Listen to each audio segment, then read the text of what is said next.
Himalaya.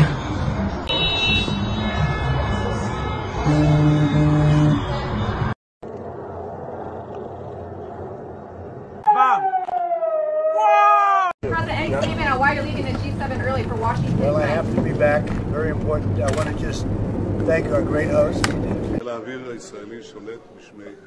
মধ্যপ্রাচ্যে মহা ধুন্ধুমার কাণ্ড হচ্ছে প্রতিটা রাতে, ঠিক যেন মনে হচ্ছে কোন হলিউডের অ্যাকশন ফিল্ম চলছে। ইসরায়েল বনাম ইরান, ইহুদি বনাম ইসলাম, শিয়া ইসলাম, ভয়ঙ্কর লড়াই চলছে এবং আমাদের এখানে এই লড়াইয়ের দিকে তাকিয়ে থাকতে হচ্ছে, আপডেট রাখতে হচ্ছে। কারণ আরব দুনিয়ায় আপনারা জানেন এর জন্য কোনো বিশেষজ্ঞ হতে হয় না। আরব দুনিয়ায়, এই সমস্ত মধ্য এশিয়ায় যদি লড়াই লাগে তাহলে তার মধ্যে ভারতের অর্থনৈতিক অবস্থা অনেকাংশে নির্ভর করে। কারণ এখনো 80% তেল আমরা ওখান থেকে আমদানি করি এবং আমাদের এখান থেকে চাল বা অন্যান্য উপাদান ওখানে রপ্তানি করা হয়। ব্যবসা বাণিজ্যের দিক দিয়ে এই মধ্য এশিয়া, এই যে ইরাক, ইরান, জর্ডন, এই সমস্ত এলাকাগুলো আমাদের কাছে, সৌদি আরব আমাদের কাছে অত্যন্ত গুরুত্বপূর্ণ অঞ্চল। তাই যারা মনে করছেন যে ইসরায়েল ইরানের যুদ্ধ চলছে, আমরা জেনে কি করব, আমাদেরকেও আপডেট থাকতে হবে। আমাদের অনেক কিছু তার উপর নির্ভর করছে। আপনাদের একেবারে পরিষ্কার কথা বলি, পাড়ার বাজারে সবজিপত্রের দাম বাড়বে কিনা তার জন্য আপনাদের এই মধ্যপ্রাচ্যের যুদ্ধের দিকে তাকিয়ে থাকতে হবে। এই মুহূর্তে আরো বড় ঘটনা ঘটতে চলেছে। G7 এর বৈঠক ছেড়ে দেশে ফিরলেন আমেরিকান প্রেসিডেন্ট ট্রাম্প। ভারতের পড়ুয়াদের উদ্ধার করা হচ্ছে অদ্ভুতভাবে। ইরানের লড়াই চলছে, আকাশ সীমা বন্ধ, কি করে উদ্ধার করা হবে? তার মধ্যে থেকেও বিভিন্ন দেশ ঘুরে উদ্ধার করা হচ্ছে। কি আপডেট এই মুহূর্তে মধ্যপ্রাচ্যের এই মহা ধুন্ধুমার যুদ্ধের? কেন আমাদের চিন্তা করতে হবে সবটা বলবো আপনাদের এই অত্যন্ত গুরুত্বপূর্ণ প্রতিবেদন। শেষ অবধি দেখুন। আমি মানব, দ্য নিউজ বাংলায় আপনাদের স্বাগত জানাচ্ছি। ধুন্ধুমার কাণ্ড চলছে। ভিডিও দেখে মনে হবে যেন কোনো হলিউড ফিল্মের অ্যাকশন ফিল্ম চলছে। অবিশ্বাস্য কাণ্ড। সেখানে ডোনাল্ড ট্রাম্প, আমেরিকান প্রেসিডেন্ট, দেখলাম G7 এর বৈঠক ছেড়ে কানাডায় যেটা হচ্ছিল আমেরিকায় ফিরে গেলেন। বৈঠক একেবারে শেষ অবধি তিনি থাকলেন না, আমেরিকায় ফিরে যাচ্ছেন। বুঝতেই পারছে যে G7 এর গুরুত্বপূর্ণ বৈঠকে মার্কিন প্রেসিডেন্ট এসেছিলেন, সেই বৈঠক অর্ধ সমাপ্ত রেখে নিজের দেশে ফিরে যেতে হচ্ছে। মানে তাকে বড় কোনো সিদ্ধান্ত নিতে হবে। ইতিমধ্যেই আমেরিকা ফিরে গেছেন মার্কিন যিনি বিদেশ দপ্তরের যারা আছেন, তারা আমেরিকা ফিরে গেছেন এবং সেখানে বড় রকমের চুক্তি হবে যে ইরানের বিরুদ্ধে কি ব্যবস্থা নেওয়া হবে। কারণ ইরান পরিষ্কার জানিয়ে দিয়েছে যে আমরা মার্কিন যুক্তরাষ্ট্রের সঙ্গে পরমাণু চুক্তিতে সই করব না। অন্যদিকে বিশ্বের অধিকাংশ দেশ G7 এর তরফ থেকেও কিন্তু ইরানকে জানিয়ে দিয়েছে আমেরিকার সঙ্গে পারমাণবিক এই অস্ত্র বর্জন ডিল সাইন করতেই হবে। ফলে ট্রাম্প যেটা জানিয়ে দিয়েছেন যে ইরানের উচিত নতুন পরমাণু চুক্তিতে সই করা, না হলে তাদের বিরুদ্ধে ব্যবস্থা নেওয়া হবে। এবং তিনি যেভাবে G7 কানাডা থেকে আমেরিকায় ফেরত গেলেন তাতে অন্যরকমের একটা বার্তা দিচ্ছে। সাংবাদিকরা জিজ্ঞেস করলেন প্রেসিডেন্ট ট্রাম্পকে, কেন আপনি এত তাড়াতাড়ি আমেরিকা ফিরে যাচ্ছেন? ট্রাম্প কি বললেন দেখুন আপনারা। President came in on why you're leaving the G7 early for Washington. Well, I have to be back. Very important. I want to just thank our great host. He did a fantastic job. Thank you in Canada. But you probably see what I see, and I have to be back as soon as I can. I'm going to have dinner with these wonderful leaders, and then I get on the plane. I have to be back early. Have you talked to the National Security Council? I loved it. I tell you, I loved it. And I think we got a lot done. Really a lot done. In fact, UK, we signed a big trade deal today, and we're working on others. But we had just a really great relationship with everybody, and it's really nice. I wish I could stay for tomorrow, but they understand. গত শুক্রবারই ইরানের সামরিক ঘাঁটি এবং পারমাণবিক অস্ত্রভান্ডার লক্ষ্য করে আকাশপথে হামলা চালানো হয় ইসরায়েলের তরফ থেকে। এবং সেখানে একটা পরমাণু ঘাঁটিতে এমন জায়গায় বিস্ফোরণ হয়েছে যেখান থেকে এই পারমাণবিক রিঅ্যাকশন হওয়ার চান্স রয়েছে। বোরন নিয়ে প্লেন গেছে এবং সেখান থেকে মানুষকে সরানো হয়েছে, এখন অবধি যেটা আপডেটেড খবর। এবং এখানে যেটুকু আমরা দেখতে পাচ্ছি যে ভারত সরকারের তরফ থেকে তেহরানে যারা আছে সেই সমস্ত ভারতীয় পড়ুয়াদের সরানো শুরু হয়ে গেছে। যেটুকু জানতে পাচ্ছি প্রায় 10,000 ভারতীয় এই মুহূর্তে ইরানে আটকে আছেন। হঠাৎ করে যুদ্ধ শুরু হয়ে যাওয়ার পর আকাশপথ বন্ধ হয়ে গেছে, ফলে প্রায় 10,000-এর মতো মানুষ, ভারতের মানুষ আটকে রয়েছেন ওখানে। পড়ুয়াদের ফেরত পাঠানো হবে, আকাশপথ বন্ধ। যদিও এখানে একটা জিনিস ভালো যে ভারত এখন এমন একটা সামরিক সুপার পাওয়ার যে এই যুদ্ধ যারা করছে ইসরায়েল এবং ইরান দুজনেই ভারত সরকারকে কথা দিয়েছে ভারতীয় পড়ুয়া এবং ভারতীয়দের নিরাপদে ফেরাবার ব্যবস্থা করে দেবে। ইরানে আটকে পড়া ভারতীয় পড়ুয়াদের ফেরানো শুরু হয়ে গেছে। তারা দেখতে পাচ্ছি আমি এই আর্মেনিয়া, ইরাক এই সমস্ত দেশগুলো হয়ে স্থলপথে ফিরতে হবে, যেখানে ইরান বলেছে যে ভারতীয় দূতাবাসের সঙ্গে আমাদের যোগাযোগ আছে, আমরা ভারতীয় পড়ুয়াদের জন্য ইরানের বর্ডার খুলে তাদের অন্য দেশে পাঠিয়ে দেবার ব্যবস্থা করব। ইসরায়েলের তরফ থেকে ঘোষণা করা হয়েছে যে ভারতীয়দের ফেরত পাঠাবো, নিরাপদে ফেরত পাঠানোর ব্যবস্থা তারা করবে। ভারতীয় পড়ুয়াদের ফিরিয়ে আনা হচ্ছে। এবং দেখলাম আমরা তেহরানে অবস্থিত ভারতীয় দূতাবাস Siraj university of medical science কর্তৃপক্ষের কাছে অনুরোধ করেছিল তারা যেন ভারতীয় পড়ুয়াদের নিরাপদে সরিয়ে নিয়ে যাওয়ার ব্যবস্থা করে। ইরানের বিদেশ মন্ত্রকের তরফ থেকে 15ই জুন একটি নির্দেশিকা জারি করে বলা হয়েছিল পড়ুয়াদের নিরাপদ স্থানে ব্যবস্থা হচ্ছে সরিয়ে নিয়ে যাওয়ার, এবং 10,000 ভারতীয় নাগরিক যাতে নিরাপদে দেশে ফিরতে পারেন তার ব্যবস্থা হচ্ছে। তার জন্য ইরানের সীমান্ত খুলে দেওয়া হবে। 10,000 ভারতীয় আছেন, ভারতীয় পড়ুয়া আছে, তাদেরকে ফেরত আনা হচ্ছে। যদিও ইসরায়েলি হানার নিন্দা জানিয়েছে। আমরা দেখলাম 9 দেশীয় সাংঘাই কোঅপারেশন অর্গানাইজেশন এসিও এবং ইসরায়েল এবং ইরান দুদেশই ভারতের বন্ধু দেশ, তাই ভারত দুদেশকেই এই সংঘর্ষ থামিয়ে কূটনৈতিক বৈঠকে বসতে অনুরোধ করেছে। যদিও এই সাংঘাই কর্পোরেশন অর্গানাইজেশন 9 দেশীয়, এখানে ভারতীয় মেম্বার, কিন্তু ভারত ইসরায়েলকে সাবধান বাণী করে ইরানের হয়ে কোনো চুক্তিতে সই করেনি বা এই ধরনের কোনো লিখিত ব্যাপার জানেনি। ইরানও সেটা বুঝতে পেরেছে যে ভারতের দু দেশের সঙ্গে সম্পর্ক রাখতে হবে। এখন অব্দি প্রায় 250 থেকে 60 জনের মৃত্যু হয়েছে ইরানে ইসরায়েলের হামলায়। অন্যদিকে ইসরায়েলেও প্রায় 25-30 জনের মৃত্যুর খবর এসছে। এবং সবচেয়ে যেটা বড় কথা যে এই যে জঙ্গি গোষ্ঠীগুলো এবং যারা জঙ্গিদের সাহায্যকারী দেশ তারা একেবারে মাথা ব্যথা হয়ে গেছে তাদের। ইসরায়েল তারা এই জঙ্গি গোষ্ঠীগুলোর কেউ নতুন প্রধান হলেই আগে তাকে নিকেশ করছে।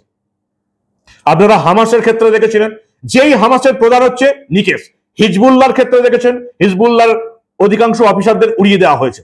ঠিক তেমনি ইরানের 5 জন বড় মাপের সেনা প্রধানকে উড়িয়ে দেওয়া হয়েছে একমাত্র নির্দিষ্ট লক্ষ্যে হামলায়। আপনারা দেখেছেন 9 জন পরমাণু বিজ্ঞানীকে উড়িয়ে দেওয়া হয়েছে। এবার ইরানের সদর দপ্তরে গতকাল গভীর রাতে হামলা হলো। নতুন যিনি সেনা প্রধান হলেন সেই সাদমানি, তিনি মারা গেছেন। কি বিপদ বলুন ইরানের পক্ষে, যে সেনা প্রধান হচ্ছে তাকেই টার্গেট করা হচ্ছে। খবর এসছে যে ইরানের মধ্যেই নাকি একটা 4 তলার কোম্পানি বানিয়ে রেখেছে, ড্রোন কোম্পানি। ইসরায়েলের গোয়েন্দা সংস্থা মোসাদ সেই 4 তলা ড্রোন কোম্পানি বানিয়ে রেখেছে এবং মানুষজন এতদিন জানতো সেটা ইরানের সরকারি ড্রোন কোম্পানি। সেখানে ইরানের লোকজন কাজ করত, কামিকাজি ড্রোন বানাতো। সেই ড্রোন এবার ইরানকে ধ্বংস করার কাজে লাগাচ্ছে ইসরায়েল। ভাবুন, মোসাদ ইসরায়েলের গোয়েন্দা বাহিনী সেনাপ্রধান সাদমানিকে নিকেশ করে দিয়েছে ইসরায়েল। ভারতীয়দের তেহরান ছাড়া নির্দেশ দেওয়া হয়েছে, G7 থেকে যৌথ বিবৃতি দিয়ে দেওয়া হয়েছে এবং তাদেরকে বলা হয়েছে ইরানকে আমেরিকার সঙ্গে পারমাণবিক চুক্তি সারুন। তেহরান থেকে ভারতীয় পড়ুয়াদের আর্মেনিয়া হয়ে সরিয়ে ফেলা হচ্ছে এবং দেখা যাচ্ছে হামাস হোক, হিজবুল্লাহ হোক, হুতি হোক, ইরান দেশ হোক, সেনা প্রধান জঙ্গি প্রধান হলে ইসরায়েল তাকে সরিয়ে দিচ্ছে। ট্রাম্প দেশে ফিরে গেলেন। আশা করা যাচ্ছে যে আজকে রাতের মধ্যেই হয়তো প্রেসিডেন্ট ট্রাম্প বড় কোনো সিদ্ধান্ত নেবেন, কারণ এই তেহরান থেকে গোটা ইরান থেকে সমস্ত মার্কিনীদের ফিরে আসার নির্দেশ দেওয়া হয়েছে। মার্কিন যুক্তরাষ্ট্রের তরফ থেকে পরিষ্কার ঘোষণা করা হয়েছে ইরানে যারা আছেন তারা ইতিমধ্যেই যত তাড়াতাড়ি সম্ভব ইরান থেকে বেরিয়ে যান। চীনের তরফ থেকে ঘোষণা করা হয়েছে চীনের যারা নাগরিক আছেন তারা বেরিয়ে যান। বিশ্বের বিভিন্ন দেশ ঘোষণা করে দিয়েছে ইরান থেকে যারা আছেন তারা বেরিয়ে যান। অর্থাৎ ইসরায়েলের হামলা এবার তীব্র হবে। এতদিন সামরিক ঘাঁটি, পরমাণু ঘাঁটি, একেবারে পরমাণু বিজ্ঞানীদের বাড়ি, তাদের অফিস, সেনাপ্রধানের অফিস, সেনা সদর দপ্তরে হামলা চলছিল। ইরান এবার যেটা করছে ইসরায়েলের বিভিন্ন জনবসতিতে হামলা চালাচ্ছে। ইসরায়েল এবার সেটা করবে। এবার এই কারণেই ভারত, আমেরিকা, চীন, বিশ্বের বিভিন্ন দেশ ইরান থেকে তাদের দেশের নাগরিকদের একেবারে নির্দেশিকা জারি করে সরিয়ে যেতে বলেছে। যত তাড়াতাড়ি সম্ভব ইরান ছেড়ে দিন, পরিষ্কার প্রত্যেকটা দেশ ঘোষণা করেছে। ফলে ইসরায়েলের হামলা এবার তীব্র হবে। এখন আমেরিকা সরিয়ে নিচ্ছে এবং আমেরিকার সঙ্গে যদি ইরান পারমাণবিক এই চুক্তিটা না করে তাহলে আমেরিকা এই যুদ্ধটা জড়াবে বলে আশঙ্কা প্রকাশ করা হচ্ছে। ইসরায়েলি সেনার গোয়েন্দা সূত্রের দাবি সোমবার রাতের হামলায় নতুন সেনা প্রধান সাদমানিকে নিকেশ করা হয়েছে, ইরান আবার নতুন সেনা প্রধান খুঁজছে। 10,000 ভারতীয় পড়ুয়া, এদের সবাইকে সরিয়ে আনার কাজ চলছে। শুধু তাই নয়, G7 এর যে সদস্য দেশগুলো আছে, America, Canada, France, Germany, Italy, Britain, European union এবং এই বিশ্বের অন্যতম শক্তিশালী দেশ সদস্য না হওয়ার পরেও ভারতকে আমন্ত্রণ জানানো হয় G7। তারা বলছে ইরানের হাতে কোনো পারমাণবিক অস্ত্র থাকা উচিত নয়, তাদেরকে ইরানকে আমেরিকার সঙ্গে পরমাণু চুক্তি করতে বলা হয়েছে। এদিকে আবার ইরান আবার ভিকটিম কার্ড খেলে রাষ্ট্রপুঞ্জের দ্বারস্থ হয়েছে, তারা আমেরিকারও দ্বারস্থ হয়েছে যুদ্ধ থামান, নাহলে ইরান আরেকটা গাজা হয়ে যাবে, তেহরান আরেকটা গাজা হয়ে যাবে, প্রতিদিন মানুষের মৃত্যু হচ্ছে। রাষ্ট্রপুঞ্জের দ্বারস্থ হয়েছে। রাষ্ট্রপুঞ্জের যিনি ইরানের রাষ্ট্রদূত আমির সৈয়দ ইরাভানি পরিষ্কার চিঠিতে লিখেছেন, ইরানের উপর ইসরায়েলের আক্রমণের তৃতীয় কোনো দেশ কোনো ধরনের সহযোগিতা করলে তাদেরকে ওই সংকটের আইনি দায়বদ্ধতা বহন করতে হবে। মার্কিন অস্ত্র, গোয়েন্দা তথ্য, রাজনৈতিক মদত ছাড়া এই আক্রমণ ঘটতে পারে না। অবিলম্বে ইসরায়েলকে এই ধরনের বেআইনি কাজ করতে বন্ধ করতে বলুক রাষ্ট্রপুঞ্জ। এবং রাষ্ট্রপুঞ্জে কি করে সেটাই এখন দেখার। এদিকে যেটা বলে প্রথমে শুরু করেছিলাম, যারা এখনো সোশ্যাল মিডিয়ায় বলছেন যে মিডিয়া এরকম যুদ্ধ দেখাচ্ছে ইসরায়েল ইরান, আমরা দেখে কি করব, আমাদের দেশে কি হচ্ছে দেখুন, তাদেরকে বলবো ইসরায়েল এই ইরানের যুদ্ধে ভারতের অর্থনীতি অনেকটা এফেক্টেড হবে, অনেকটা এফেক্টেড হবে। শুধুমাত্র ওখান থেকে এই মধ্যপ্রাচ্যের বিভিন্ন দেশ থেকে তেল আমদানি নয়, এখান থেকে যে সমস্ত জিনিস চাল বা অন্যান্য কিছু রপ্তানি করা হয় সেগুলো কিন্তু মার খাবে। এবং সবচেয়ে যেটা ভারতের চিন্তা, এই যে ছোট্ট একটা খাঁড়ি যার নাম হচ্ছে হরমুজ, এই হরমুজ থেকে ভারতের সবকিছু জ্বালানি আসে, ওখান থেকে পরিবহন হয়। এবং যেটুকু আমরা আন্তর্জাতিক বিশেষজ্ঞরা যেটা বলছেন, বাড়তে থাকা যুদ্ধ পরিস্থিতি ভারতের উপর প্রত্যক্ষ প্রভাব ফেলবে জ্বালানি তেল এবং বাসমতি চালের রপ্তানিতে, জ্বালানি তেল আমদানি এবং রপ্তানিতে। পারস্য উপসাগরীয় এলাকার অপরিশোধিত তেলের আমদানির উপর ভারতের 80% জ্বালানি নির্ভর করে, বুঝতে পারছেন? মধ্যপ্রাচ্য, পারস্য উপসাগরীয় এলাকা, এই মধ্য এশিয়া, এই আরব কান্ট্রিগুলো থেকে 80% তেল আসে, যার উপর ভারতকে নির্ভর করতে হয়। এবং ইরানি সীমান্তের কাছে এই ছোট্ট খাঁড়ি হরমুজ, এখান থেকেই অধিকাংশ তেলের পরিবহন হয়। এটা ইতিমধ্যে কিন্তু ইরান বন্ধের ঘোষণা করে দিয়েছে, ফলে কোনো তেলের পরিবহন হবে না। আন্তর্জাতিক ক্ষেত্রে যুদ্ধ লাগলে এটা বন্ধ হয়ে যায়, এর আগেও আমরা দেখেছি। ফলে জাহাজ প্রতি কিন্তু বিমার খরচ বাড়বে প্রায় 20%, তেলের দাম বাড়বে 4 থেকে 5%, এখনো যেটা বোঝা যাচ্ছে। 2019 সালে যখন উপসাগরীয় যুদ্ধ লেগেছিল, এভাবেই তেলের দাম বেড়েছিল, আমরা সরাসরি এফেক্টেড হয়েছিলাম। তেলের দাম বাড়া মানেই পরিবহন ক্ষমতা বাড়া, পরিবহন কস্ট বাড়া, পরিবহন কস্ট বাড়া মানেই আমাদের জিনিসপত্রের দাম বাড়া। উপসাগরীয় যুদ্ধ চলছে, যদি ভাবেন যে ইসরায়েল ইরান যুদ্ধ করছে তো আমাদের কি, আমাদেরকেও সমস্যায় পড়তে হবে। যে কোনো যুদ্ধ বিশ্ববাসীকে সমস্যার মধ্যে ফেলে, কিন্তু যেখানে জঙ্গি গোষ্ঠীকে দমন করার যুদ্ধ লড়ছে ইসরায়েল, অন্তত আমি ব্যক্তিগতভাবে তাকে সাপোর্ট না করে পারছিও না। আগে জঙ্গিদের শেষ করতে হবে, তার জন্য যদি আগামী 4-5টা বছর আমাদেরকে একটু কষ্ট করতে হয় সেটা সহ্য করতে হবে, কিন্তু এই জঙ্গিপনা বরদাস্ত করা যাবে না।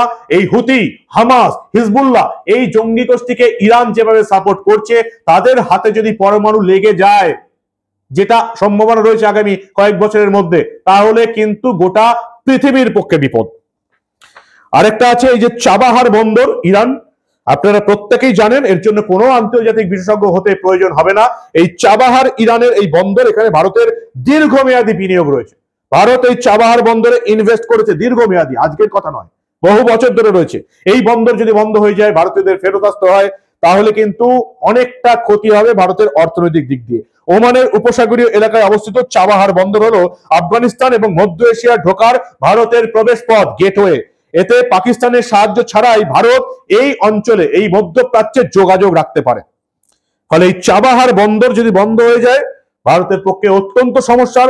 এবং এর সঙ্গে এই তেল যেখান থেকে আসে, এই যে জায়গাটা, সেই জায়গাটা যদি বন্ধ হয়ে যায়, তাহলেও কিন্তু অত্যন্ত বিপদ এই হরমুজ এলাকা।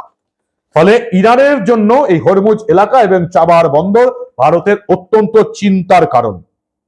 এবং নৌশক্তি যদি লড়াইয়ে নামে, আরো একটা বড় বিপদ হবে, যেটা শুধু ভারতে নয় গোটা পৃথিবীতে এফেক্ট করবে, সেটা হচ্ছে এই যে ডিজিটাল যোগাযোগ ব্যবস্থা। আমি জানি না আর কয়েকদিন পরে এই যুদ্ধ বাড়লে আমার কথা আপনারা শুনতে পাবেন কিনা, কারণ আন্তর্জাতিক বিশেষজ্ঞরা যেটা জানাচ্ছে যে এই যে কেবল নেটওয়ার্ক, ডিজিটাল যোগাযোগ ব্যবস্থার যে কেবল নেটওয়ার্ক সেটা সমুদ্রের তলা দিয়ে গেছে এবং বিশ্বের 95% ইন্টারনেট এবং ডেটা চলাচল ঘটে সমুদ্রের তলা দিয়ে যাওয়া কেবলের উপর নির্ভর করে।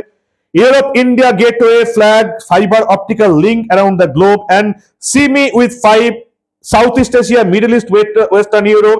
কেবল গিয়েছে আবার ইসরায়েল ইরান সংঘর্ষ এলাকা দিয়ে। ডিজিটাল প্ল্যাটফর্মের যে কেবল সেটা আবার এই সংঘর্ষের এলাকা দিয়ে যাচ্ছে এবং আন্তর্জাতিক বিশেষজ্ঞরা আশঙ্কা প্রকাশ করছেন যদি ইরান এবং ইসরায়েলের নৌশক্তির লড়াই হয় তাহলে এই ডিজিটাল কেবল সমুদ্রের তলদেশের ডিজিটাল কেবল এফেক্টেড হবে, যেটা গোটা পৃথিবীর এই যে ডিজিটাল নেটওয়ার্কিং মাধ্যম, ইন্টারনেট মাধ্যম, তাতে কিন্তু বন্ধ হয়ে যাওয়ার একটা আশঙ্কা আছে। এই এলাকার জলদস্যু বলে খ্যাত হুতি জঙ্গি গোষ্ঠী ইরানের পক্ষে থাকায় তারা এই অমূল্য সম্পদের ক্ষতি করতে পারে। ফলে শুধুমাত্র ভারতের অর্থনীতিতে কোটি কোটি টাকার ক্ষতি হবে তা নয়, ব্যাংকিং, প্রতিরক্ষা, সমস্ত রকমের ডিজিটাল যোগাযোগ ব্যবস্থা ধ্বংস হয়ে যাবে। কারণ এই অঞ্চলের মধ্য দিয়ে প্রায় 95% ইন্টারনেট এবং ডেটা কেবল গেছে সমুদ্রের তলদেশ দিয়ে। ভয়ঙ্কর কাণ্ড ঘটছে, ভয়ঙ্কর কাণ্ড।